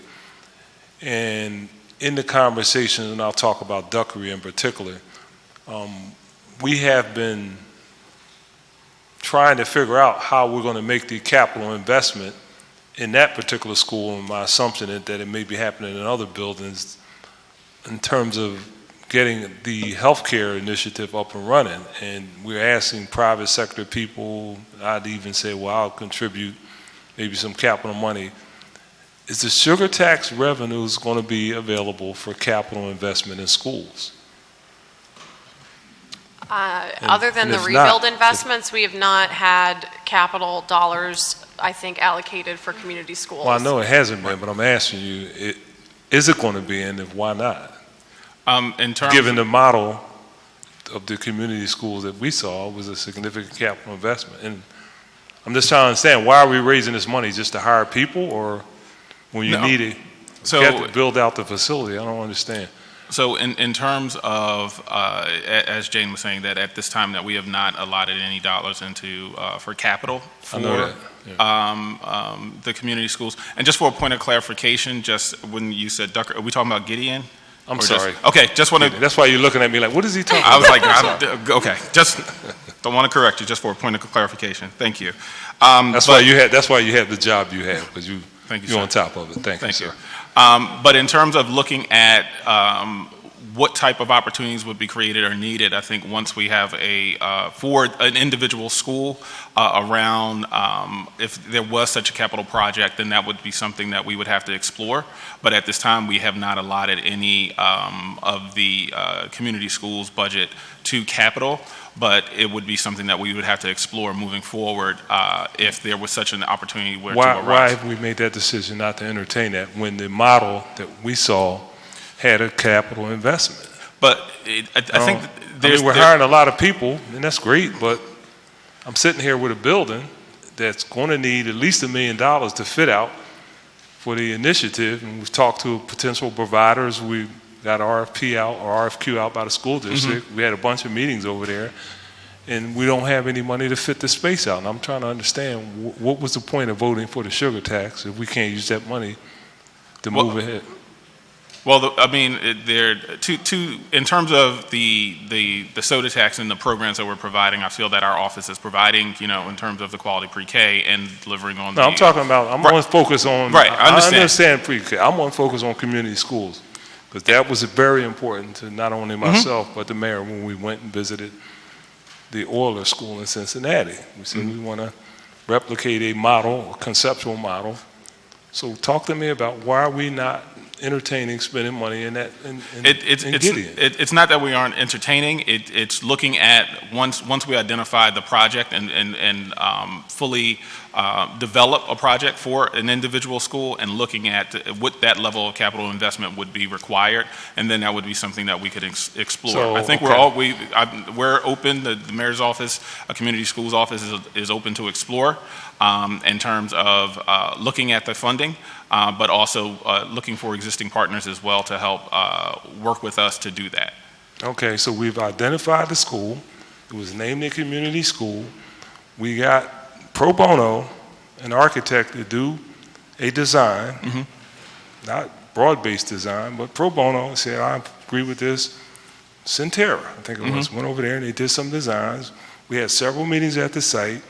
We had, forget the gentleman's name that runs the healthcare industry that does programs with the school district, come to the site. So, I mean, we're real far along in that. We have a person assigned from your office, from the staff. We've had a number of community meetings, so, I mean, I don't understand what you mean by once we've identified a project. We have a project, we have a design. What is the issue with respect to putting this money in the terms of looking at digging deeper into the details of the types of services that that would be best provided for that particular school in that neighborhood, given the access to health services that exist, and making sure that we identify the right services, but also in partnership with the district. Where are you going to provide the services if you don't have the fit out for the school? It's kind of backwards. Or it's not a concurrent process. But if you're not going to be a community school and you're just going to send people to the wellness center or somewhere else, and then we just say that. And we don't have to continue down this path of being a community school in Gideon. No, when we talked about the development of the community schools, it was in terms of how do we increase access to health services. And so maybe that was a conversation that I wasn't privy to. And if that's the case, I'm fine. I don't work for the mayor's office. The mayor's office just decided this is where we're going to do it and didn't talk to us. Because had I known that, I wouldn't have asked people to go out and do the designs. I wouldn't have had my staff deployed to work on Gideon as a community school. But now it sounds like you're telling me that that's not something that we're interested in. And if that's the case, then tell me that. No, it's not something that I'm not saying that it's not something that we're interested in. What are you saying? I think once we need, in terms of the types of services, what we have not been able to identify yet based on looking at that area, that catchment area, and I'm not talking about school catchment, but just in terms of the services that are available and identifying what would be the best services for Gideon and that community. So in terms of making decisions on does it serve I hate to keep cutting you off because I'm trying to stay calm. Are you suggesting that we have not identified the services that are needed in that area? We have a number of services. We had it. We already have that information. But it's also in partnership the work that we have to do in terms of what the district is doing. And so when we meet with the school district around Gideon, that particular school, and looking at the steps moving forward, we have had some internal meetings. We've had some meetings with the district and with your office as well. We were in the meeting up at the school district. And I think we're closer to identifying exactly what's going to go at Gideon, but I don't think we are quite there in terms of what the services will be and look like, especially in coordination with existing services in that community. So are we not going to use the building, or are we going to use the building? The building will receive, right now we are really close in developing and working, like I said, working with the district and developing the details for what will take place at Gideon. And then once we have that, then we'll identify the numbers and what is required for if it's an actual fit out for anything. I've been in the building as well with you and looked at the rooms to see what would be required in order to move forward. But until we identify whether if it's from a dental program to a mental and behavioral health, that determines what we would need to do in terms of outfitting that space to provide those services in addition to securing that area. Okay, this is what I'm going to do. I'm going to send you everything we have. Yes. We identified the need in that community, asthma, behavioral health. We have a preliminary design. We have a person who wants to be a provider, but they're going through the process because you can't just sole source that. School districts put out an RFQ. Estelle Richmond, SRC member, has decided she wants to be the sole responsible entity. So I'm going to send you all that in case you don't have it. Yes. So I can say I gave it to Otis, and then I'm going to come back and ask you before we conclude the budget hearing about the expenditures of sugar tax money on fit out for the school. And if any other community school that's been identified that needs Because I'm being honest with you, I did not vote for this to just hire a bunch of people. And that's what we've done so far, and I appreciate what we're trying to do. But I think we. That's the concept, your concept and ours is like totally different, apparently. I would say we're more aligned than I would say we're much more aligned than that. And so I think we are working with Commissioner Richmond on that. So we should have something really soon for you. All right. Okay, I'm going to forward the information and we'll do a follow-up, okay? Yes. Thank you. Thank you so much. Chair recognizes Councilman Don. Thank you, Council President. As an aside, I just want to make a comment that last night I thought the Commissioner Farley, Commissioner Jones, and Jose from Prevention Point, I went to the Kensington meeting. They did a very good job on a very tough subject, so I just want to commend them. Let me ask you a question, follow up on Councilman Green's comment too, about the amount of money needed, which is like 65 million, I think it was. If you calculate the increased assessments of 11%, how much in dollars is needed? Sorry, what was that? If you calculate that we were told the assessments went up about 11%. Yep. If you include the increased assessments, what's the dollars that are actually needed to fund that Yep. our needs? Anna Adams, Budget Director. So with the assessment changes, the district has now calculated that the deficit would be 660 million. So it affects two things. It affects both the property tax and the use and occupancy tax. And with that and the other changes that they've made, then new deficit in FY23 would be 660 million. Okay, so that's the amount of money that you're looking for us to approve over the period. So our package then, when they calculated the impact of the package that we have proposed, the revised package, their fund balances end up being over 100 million by the end of the plan, by FY23. And although there's an operating deficit in that year, it wouldn't send them negative in the sixth year, which is part of our goal. We wanted to provide stability for the district. Okay, thank you. Thank you very much. Another question can we have an idea of the total number today, city employees that are full-time and total number that are part-time? Yes, we have in the 5-year plan, it shows the general fund, but we can get you that by fund. And we can get it, this just shows as of December, but we can get it to you as the total number current. of city employees, like you had in the quarterly city manager's report, at the end of 17, the number was 27,787 full-time. So I'm looking for the number in this program today. What's the full-time employment and what's the part-time employment? So if you look at, we have as of at the end of December, so our next quarterly report will show kind of as the end of March. But we can get you the latest numbers. So at the end of December, the full-time was 27,787? Yeah, that's right.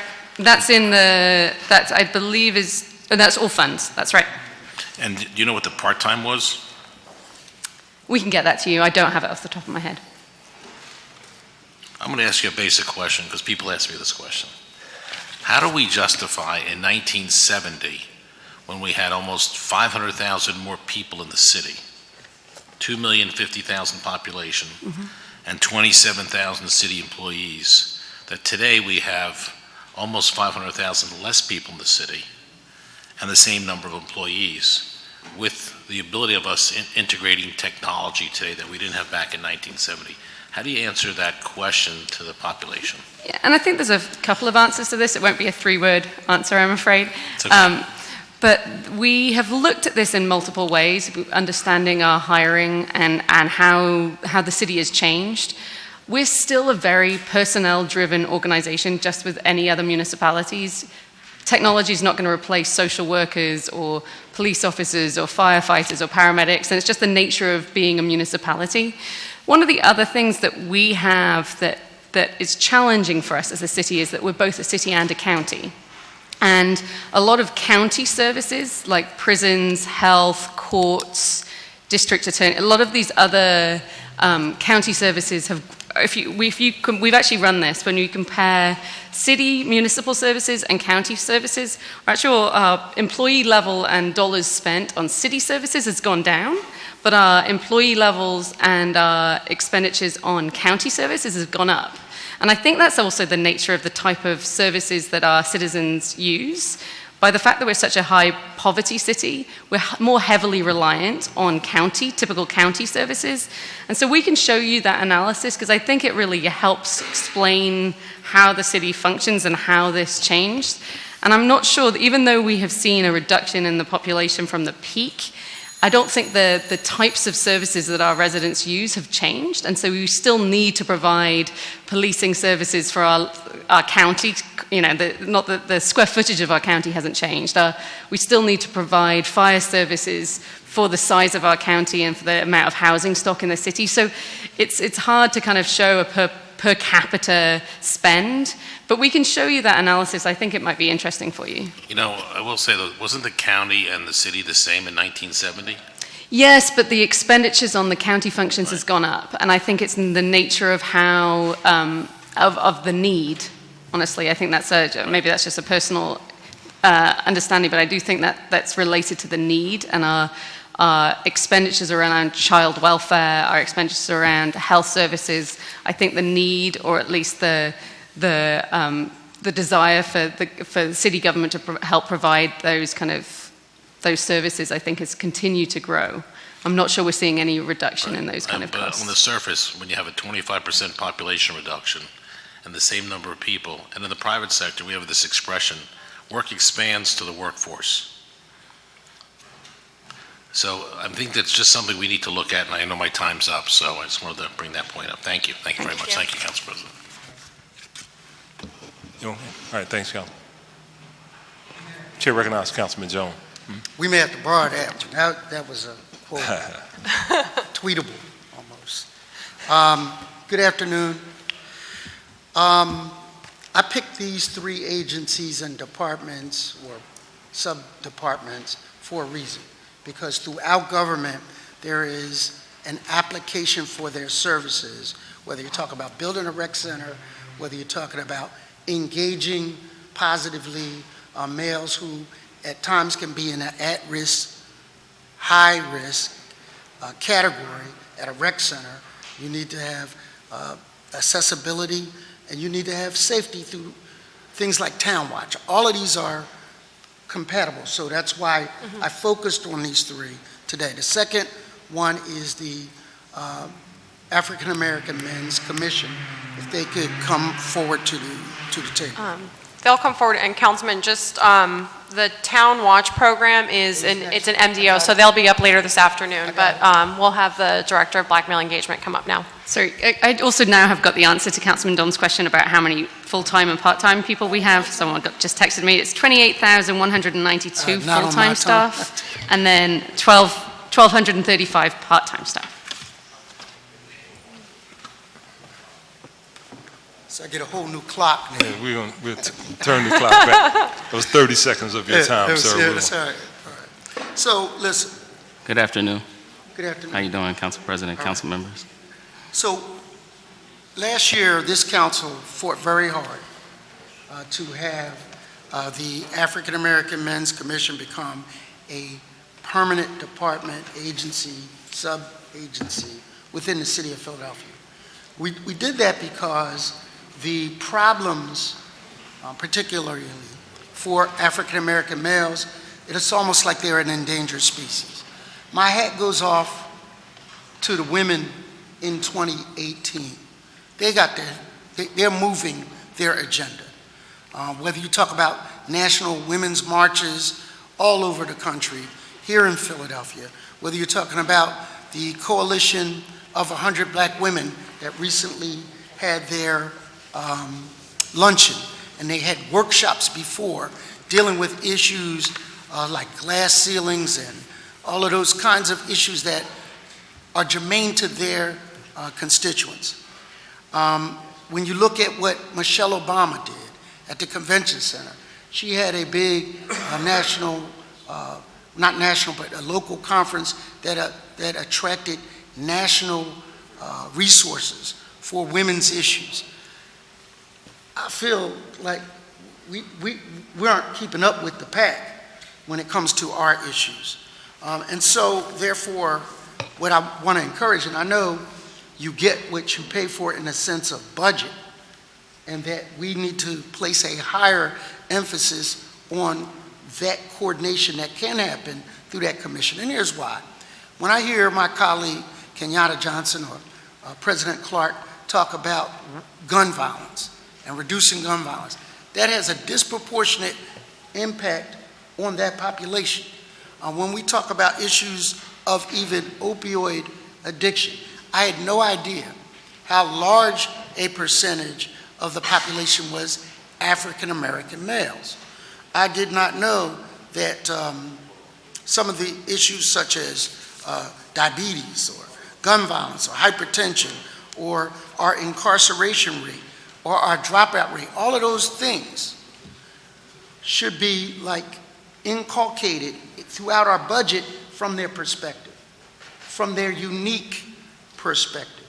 And so what I'd like to do is encourage, and this is a statement more than a question, because you come by the office and you talk about where you guys are, but we need to kind of corral some of those things so that we can look at it through their lens. You have an interesting, eclectic group of African American men on your board, all of them with different areas of expertise, whether it's employment, whether it's father's engagement. I've been through some of your board's really unique ability to, no, you know better than that. I was just getting teed up. I was just checking out your question. I'm saying you're gonna burn it all up. All right, so what I want to do is tell me what our commitment is to this group and what the agenda for the next 12 months might be. Whether any of those topics or all of those topics in a conference. We used to have men making a difference, didn't we? Blondo Rounds Brown, and then it was women making a difference, then it went to Moxie, but it was focused on the issue of women and women of color and drilling down on the issue on how it impacts them, whether it's incarceration rates for women. It was a worthwhile look at our public policy issue. President Clark appointed me co-chair of the Criminal Justice Reform Committee. That's all, there's a disproportionate impact upon black men in that regard. So we didn't just want you to be a permanent department. We wanted you to be a permanent focus of this city. If 300 whales wound up on the shore of Delaware, every scientist in America, every, oceanographer in the world would be up there trying to find out why. 300 black men die every year, right here, usually from the second number 2 cause of death, which is gun violence. And so we need you to focus our policy in a way that is impactful. And so that is really your question. It's your question. So how do we do that? Yeah, so I mean, I can leave it to Jack to talk about the work that the commission's done, but I think that, there are a number of policies throughout the administration, in any of our commissions, I think you understand that we have limited staff who are there to sort of serve as an internal advocate for other departments to be thinking about various perspectives in their policy making, whether that's the Women's Commission role in sort of making sure that that is understood as policy decisions are being made. And so I think that that is sort of the internal role for that commission, but I'll let Jack talk a little bit more about the other work. So thank you all for allowing us to provide a statement on behalf of the Commission and sort of the Office of Black Male Engagement overall. One of the overarching purposes of the office... Could I trouble you to state your name for the record? Sure, apologies. My name is Jack Drummond. I'm Director of the Office of Black Male Engagement, and I'm humbled to sit before you. One of the overarching sort of goals of the office is really to provide a compendium of resources around the city for our demographic and utilize those resources to decrease social and economic disparities for our demographic. As we fall under the Office of Public Engagement, we take three things into consideration that are very important in sort of engaging our demographic. One is interaction, the other is actually listening, and then finally working towards a common goal. One of the ways that we've been integral in sort of engaging those components of engagement itself within the office and from the perspective of the office is by providing a monthly community conversation that revolves around four areas or four pillars of the office, one being justice, social justice, or criminal justice, or anything in between, looking at education and sort of all the ramifications that impact black men and boys from the pre-K level throughout educational trajectories. Also looking at health and wellness issues not only around physical health and sort of food deficits and issues around some of our physical needs, but also mental health needs. And we've partnered with organizations both internal and external around that particular issue, and then also the issue around economic development and seeing that black men get jobs. One of the ways that one of the reasons that we created this model, and I'll explain what the model is that we've partnered with Community College of Philadelphia and an entity inside of the college, which is the Center for Male Engagement, to host a centralized conversation, being that some of the folks that you talked about on the commission are having conversations as well as other types of dialogue within their respective communities that represent all parts of the city.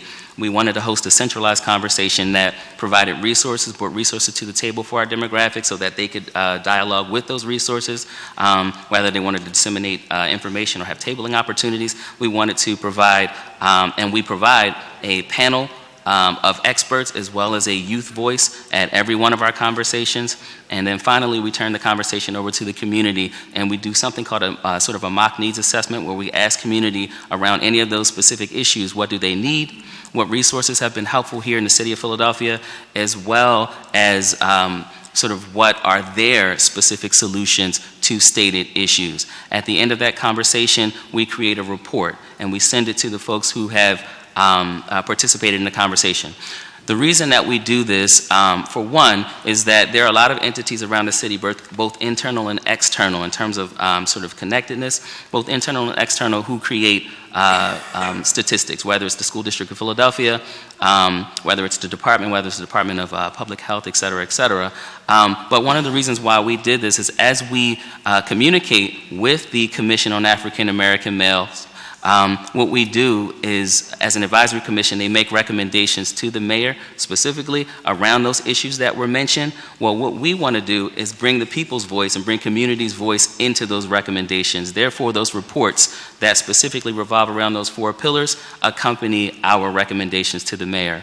Our most recent recommendation that has been sent to the mayor around education and around sort of the local takeover included some sort of concerns from the commission that specifically spoke to the needs of having a melanin-enriched or black man on the school board, at least two black men on the school board. We know that there were a couple that were recommended overall from the nominations committee, and the commission was a big concern that out of 300,000, melanin-enriched men in the city, that, there were at least two representatives or two black men that served on that board. So maybe it's me and maybe it's our body, but I would encourage us as a body to have a briefing as to where you are.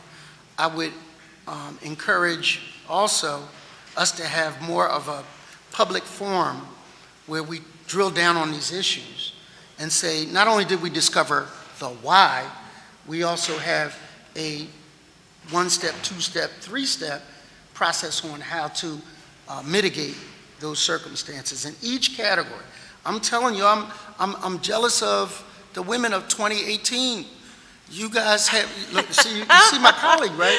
They have put their issue forward to the point where it cannot be ignored. From Me Too to why not us?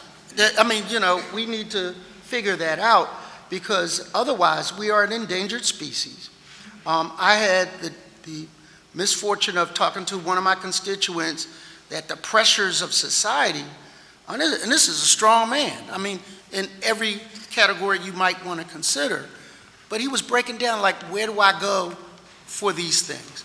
And whether it's that directory or a report turned into a directory specifically for him that could, it's, the same things that make me cry will make Tollenberger cry maybe, but there are some things that are germane to my experience that might be unique in that sense. So putting this on a larger platform so that people don't sit in their basements thinking they're alone and thinking the only way out is through drastic measures or self-medication or those kinds of things.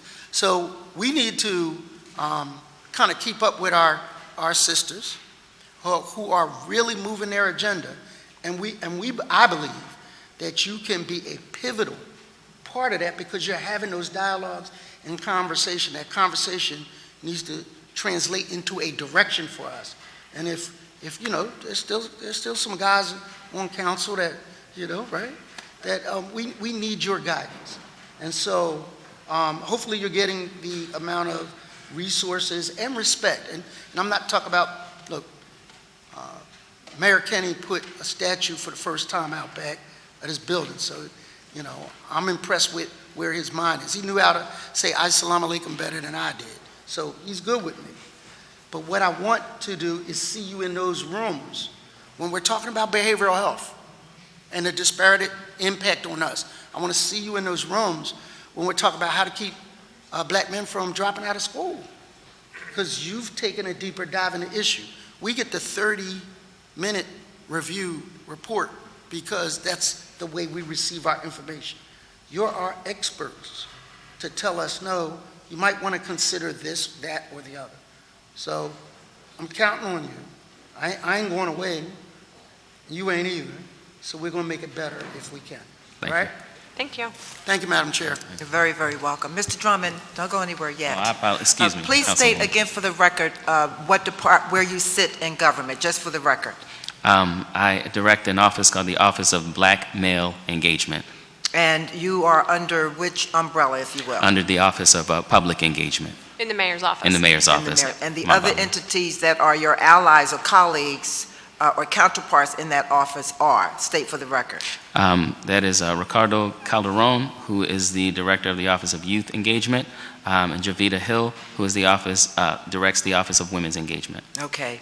I want to punctuate all of the remarks made by Councilman Jones on a number of fronts. Call any issue, I don't care what the issue or metric is.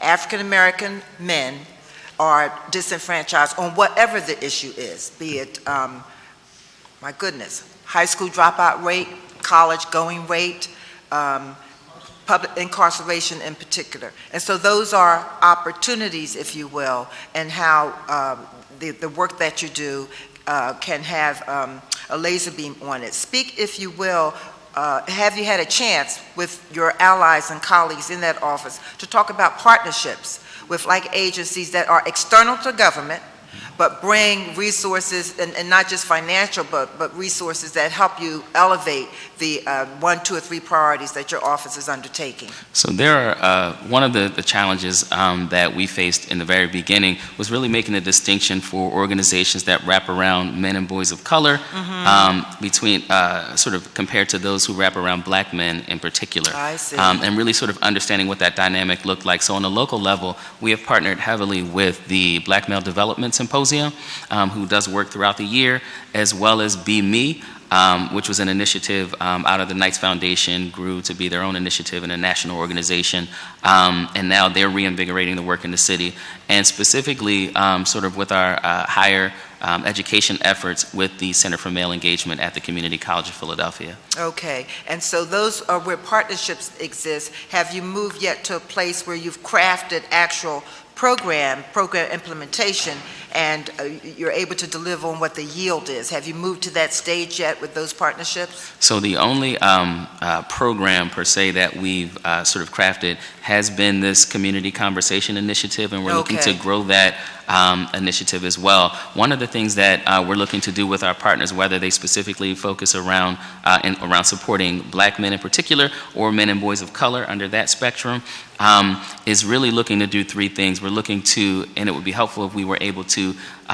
help them to mobilize resources within those specific entities, especially external partners who are doing the work and are service-oriented for our demographic, looking to accelerate the pace of their work as well as to build capacity among those organizations. Okay, all right. I would like to suggest that, how many team members are in this office? The Office of Public Engagement right now has 4 folks, and will have some additional staff as we move the civic engagement team in there, because we were really trying to make sure that there's full support for that team. Sure. And a few extra hands on deck. The civic engagement still sort of has a different set of things that they do, but there would be more folks sort of organizing around all those issues. Okay, which suggests that you can't be everything to everybody, because there are just 4 of you, and so setting priorities becomes essential. And in terms of external partnerships, put somewhere on that long list of yours, reach to the leadership of the fraternities of the Divine Nine, because they actually implement programs devoted and targeting young African American boys, and there's great synergy there where you can have the benefit of men who care about the same issue that you care about. I'm glad you mentioned that, Councilwoman. Yes. We've actually reached out, and we're forming an advisory group of members of the Divine Nine. Very currently. good. Well, the work that you do is important, and it should not go unrecognized. And I do commend the mayor and whatever council colleague it was that wanted Councilman Jones to make this work a centerpiece of the administration. Thank you both very much. Thank you.